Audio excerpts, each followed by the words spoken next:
banyak orang itu keliru ya, masalah doa dalam hati ini. Ya sebagian orang menganggap zikir doa itu boleh diucapkan dalam hati. Ini salah ya.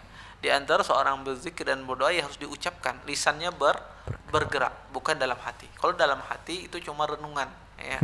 Dia merenung ya, merenung di dalam hatinya ya. Itu bukan zikir, karena zikir dan doa itu seseorang menggerakkan lisannya, lidahnya ya. Walaupun dengan suara pelan didengar, maka itu dikatakan dia berzikir dan berdoa. Tetapi kalau sekedar di dalam hati itu bukan zikir dan doa, tapi dia renungan, ya renungan dalam hatinya. Ini yang pertama. Jadi sebetulnya tidak ada istilah kita ucapkan, kita sebutkan dalam hati saja zikirnya, tidak ada.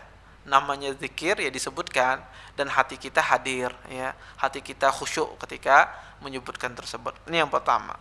Kemudian yang kedua, bolehkah seseorang berzikir di dalam kamar mandi atau menyebut doa atau membaca sesuatu ya, berupa zikir dan doa di dalam kamar mandi? Terjadi khilaf di kalangan para ulama. Sebagian ahlu ilmu melihat bahwasanya tidak boleh ya seseorang baca zikir doa di dalam kamar mandi.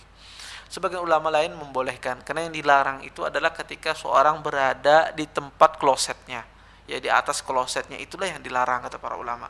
Adapun seseorang ketika berada di dalam kamar mandi, ya dia tidak berada di atas kloset, ya maka tidak mengapa dia membaca Bismillah misalnya atau berzikir, maka ini tidak mengapa ya.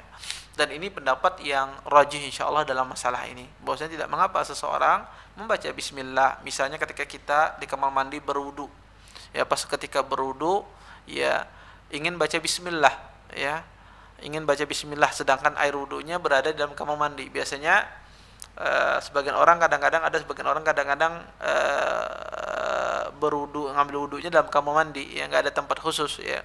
Nah maka nggak apa-apa dia berdoa membaca Bismillah di dalam kamar mandi tersebut. Yang dilarang itu adalah ketika seorang menyebut nama Allah di atas klosetnya tersebut, itu yang dilarang, dan ini yang dirojihkan oleh sebagian ahlul ilm. Wallahu a'lam. Terima kasih, jazakumullah khairan wa barakallahu fikum. Video ini dibuat atas partisipasi dari donasi Anda. Semoga menjadi amal jariah bagi Anda semuanya.